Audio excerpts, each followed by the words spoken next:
नमस्कार साथियों और बहुत प्यारे बच्चों। आज जैसा कि हम सब देख रहे हैं कि पूरा विश्व कोरोना नामक महामारी से ग्रस्त है, जिसे नोवल कोरोना वायरस या कोविड-19 का नाम दिया गया है।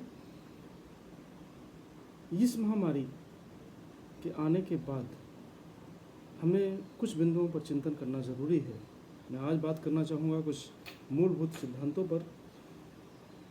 18वीं सेंचुरी में हर्बर्ट स्पेंसर ने सर्वाइवल द फिटेस्ट का सिद्धांत दिया था और बताया था कि इस धरती पर फिटेस्ट जो है वही प्रजाति सर्वाइव करेगी लॉन्ग टर्म पर। अब यहाँ फिटेस्ट में क्या अंतर है?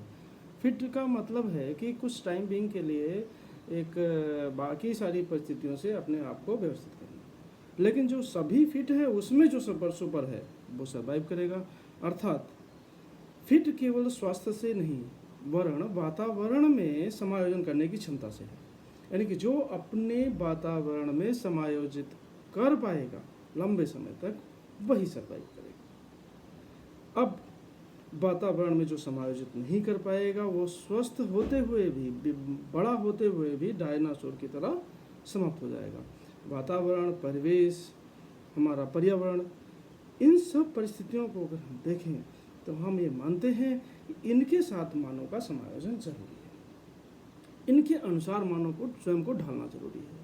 कहा भी जाता है कि यदि बड़ा तूफान हो तो जो पेड़ झुकना नहीं जानते या झुक नहीं जाते परिस्थिति को देखकर टूट जाते हैं। जो झुकने का मतलब यहाँ एडजस्ट होना है, झुकने का मतलब किसी के आगे सरेंडर करना नहीं। जो परिस्थितियों के अनुसार तूफान में भी अपने आप को फ्लेक्सिबल बना के एडजस्ट कर लेते हैं वही पेड़ बचते हैं। नहीं तो भारी तूफान हुआ तो कितना भी कड़ा अडिग पेड़ क्यों ना हो वो गिर सकता है। इस बात से स्पष्ट होता है कि हमें अपने वातावरण और परिवेश या पर्यावरण के साथ समायोजित होना चाहिए और समायोजित करने की क्षमता होनी चाहिए। हमें वातावरण के साथ अनुकूलित होने की क्षमता होनी चाहिए, तभी हम सर्वाइव कर सकते हैं। आज जो परिस्थिति ऐसी है, आज की परिस्थिति में हम कैसे सर्वाइव करेंगे?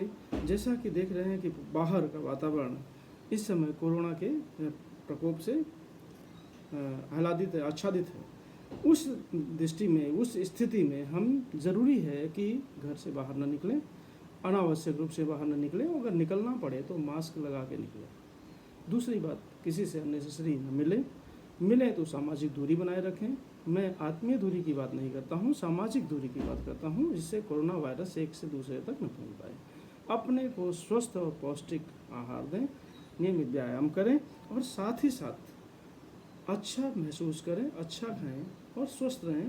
परिवेश और पर्यावरण के साथ अपने आप को मिलजुल करें, तभी हम इस परिस्थिति से निकल सकते हैं। दूसरा बड़ा सिद्धांत हमारे भगवान श्री कृष्ण ने दिया था, कर्म का सिद्धांत। यह सिद्धांत बहुत ही ज़्यादा विवादित है।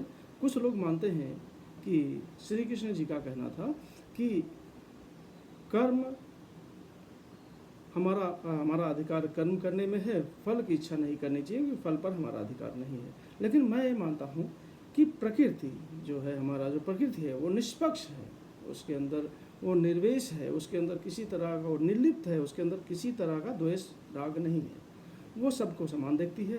अतः हम जैसा कर्म करेंगे हमें फल उसका वैसा ही मिलेगा। तो हमें अपने कर्म को सुधारना चाहिए, अपने कर्मों पर ध्यान देना चाहिए। अब प्रश्न उठता है कि इस परिस्थिति में कर्म का सिद्धांत मैं क्यों बता रहा हूँ? क्योंकि हमें ये सोचना है कि हम जो कर्म कर रहे हैं क्या वह हमारे लिए सही है। अगर हमारे लिए सही है तो क्या परिवार के लिए सही है, परिवार के लिए सही है तो क्या समाज के लिए भी सही है, समाज के लिए सही है तो क्या देश के लिए भी सही है, और देश के लिए सही है तो क्या विश्व के लिए भी सही है, और विश्व के लिए सही है तो क्या मानव प्रजाति के लिए भी सही है, और मानव प्रजाति के लिए सही है तो क्या पूरी धरातल की और हमारे जो पर्यावरण है, वातावरण है, हमारा वायुमंडल है, हमारी धरातल है, उसके लिए सही है। अगर इन सब दृष्टियों में हम सही हैं तो हम जो काम कर रहे हैं वो सही है। अगर इसमें से एक भी गलत है, कहीं भी हमको लगता है कि इस दृष्टि से गलत है, तो वो कर्म निश्चित तौर पे एक को, दो को, 10 को या पूरे मानव प्रजाति को भोगना पड़ेगा उसका कष्ट, ये निश्चित है। इसलिए हमें अपने कर्मों पर ध्यान देना चाहिए। ये मान के चलिए कि हमारा हर एक कर्म निश्चित तौर पर उसका फल हमें प्रदान ही करता है। जैसा कर्म करेंगे वैसा फल मिलेगा। इसलिए हमें अच्छा कर्म करना चाहिए। हमें लोगों पर पत्थर न फेंक करके हमें इस परिस्थिति से बाहर निकलने का प्रयास करना चाहिए, सम्मान देना चाहिए और सम्मान लेना सीखना चाहिए। तीसरी बात, एक हमारे बुजुर्ग कहते थे कि अंधकार के बाद, प्रत्येक अंधकार के बाद प्रकाश आता है। तो अब कोरोना का अंधकार तो है ही, लेकिन ये स्पष्ट है कि इस अंधकार के बाद बड़ा प्रकाश आएगा ही आएगा, और वो बहुत चमकीला होगा। जैसे 1918 की बात है, जब स्पेनिश इन्फ्लुएंजा पूरे तल पर फैला था, पूरे विश्व में फैला था। उस इन्फ्लुएंजा से लगभग 10 करोड़ लोग मारे गए थे। भारत भी प्रथम विश्व युद्ध के दौरान 1918 में ही एक जहाज़ भर के सिपाही भारत के मुंबई बंदरगाह पर आए, और उसमें 18 लोग स्पेनिश इन्फ्लुएंजा से ग्रसित थे। उन 18 से इतने लोग बढ़े और ट्रेनों ने उसको पूरे भारत में फैलाया, और भारत से 2 करोड़ लोग मारे गए। ठीक उसी तरह जैसे आज कोरोना में जहाज, तब जहाज नहीं था, आज हवाई जहाज से विदेशों से लोग आए, और उन्होंने फिर ट्रेनों और उसके माध्यम से, उनसे जो लोग ग्रस्त हुए, उन्होंने ट्रेन और वायुयान और अन्य साधनों के माध्यम से पूरे भारत में इसको फैला दिया। अब पूरा भारत इसमें ग्रसित है। ये तय है कि जैसे वो जापानी इन्फ्लुएंजा 2 साल के अंदर समाप्त हो गया था, और उसके बाद बहुत सारे देश स्वतंत्र हुए। बहुत सारी स्थितियों से निपटने के बाद 1945 के पश्चात पूरा विश्व एक विकास की राह पर, नए विकास की राह पर चढ़ पड़ा। निश्चित तौर पर साल 6 महीने के अंदर हम कोरोना से बाहर निकल दिए होंगे, और हम उस तेजोमय प्रकाश को आच्छादित करेंगे। लेकिन प्रश्न यह है कि क्या हम इस लॉकडाउन पीरियड को सही ढंग से ले रहे हैं? आप ये मानिए कि इस पूरे लॉकडाउन में भारत में सबसे ज़्यादा अगर कोई प्रभावित करने वाला विभाग होगा तो वो है शिक्षा विभाग, क्योंकि शिक्षा विभाग लंबे समय तक, सबसे लंबे समय तक लॉकडाउन में रहेगा, क्योंकि बच्चों का सवाल है, उनकी सुरक्षा का सवाल है। ऐसे में हम शिक्षकों की जिम्मेदारी बनती है कि हम अपने बच्चों से जुड़ें, और जुड़ने के लिए ई लर्निंग टूल्स और ऑनलाइन टीचिंग सबसे महत्वपूर्ण भूमिका अदा कर सकता है, क्योंकि विश्व में इसका प्रयोग किया जा रहा है। भारत में भी अब प्रयोग करना शुरू कर दिया है। हमारे बहुत सारे शिक्षक साथी अभी इससे अच्छे से परिचित नहीं है, लेकिन एक अच्छा मौका है कि हम इसको समझ लें, इसका उपयोग करें, ताकि हम अपने बच्चों से जुड़ें। क्योंकि अगर शिक्षा ऐसी व्यवस्था है जिसमें अगर एक बार गैप मेंटेन हो गया तो हम पूरी शिक्षा को प्राप्त नहीं कर पाते हैं। ऐसे में हमें गैप नहीं बनाना है, बल्कि किसी न किसी तरह से अपने बच्चों से जुड़ना है, उन्हें नैतिक मूल्यों को सिखाना है, उन्हें ये सिखाना है कि सर्वाइव कैसे करें, उन्हें ये सिखाना है कि हम अच्छा कर्म कैसे करें, उन्हें ये सिखाना है कि प्रत्येक अंधकार के बाद प्रकाश अवश्य आता है, इसलिए निराश न हो।